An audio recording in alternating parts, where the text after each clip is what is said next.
আজ আসানসোলে শোকের ছায়া, কারণ মায়ের কোল শূন্য করে বিদায় নিয়েছে অসাধারণ প্রতিভা। এবছর অর্থাৎ 2025 সালে মাধ্যমিকে 96.29% অর্থাৎ 674 নাম্বার পেয়ে স্কুলে প্রথম। শুধু তাই নয়, জেলার সেরা থৈবী মুখার্জি। কিন্তু তা সত্ত্বেও এই থৈবী মুখার্জির জন্য কাঁদছে পুরো স্কুল, মা বাবা, আত্মীয় পরিজন, পাড়া প্রতিবেশী, এমনকি পুরো আসানসোলবাসীর চোখেও আজ জল।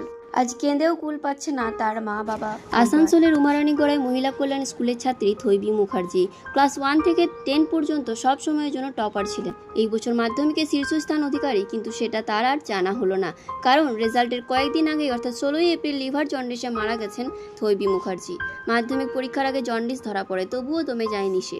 ওই অবস্থাতে কষ্ট সহ্য করেও পরীক্ষা দিয়েছে। পেন্সিল বক্সে পেন্সিলের সাথে সঙ্গী হয়েছিল ওষুধপত্র। এত অসুস্থতার মধ্যে পরীক্ষা দিয়েও থৈবী রেজাল্ট করেছে দুর্দান্ত 96.29%।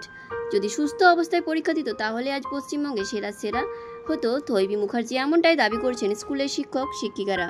আসানসোল স্মাইলের বাসিন্দা বিবেক মুখার্জির মেয়ে থৈবী মুখার্জি শুধুমাত্র যে পড়াশোনায় ভালো ছিল তা কিন্তু নয়, পড়াশোনার পাশাপাশি ড্রয়িং, গানেও কিন্তু পারদর্শী, এবং তার জন্যই কিন্তু পুরো বাড়িময় পুরস্কারে ভর্তি। আজ তার মায়ের চোখে শুধুই জল, পরিবার পরিজনদের মধ্যে নেমে এসেছে শোকের ছায়া।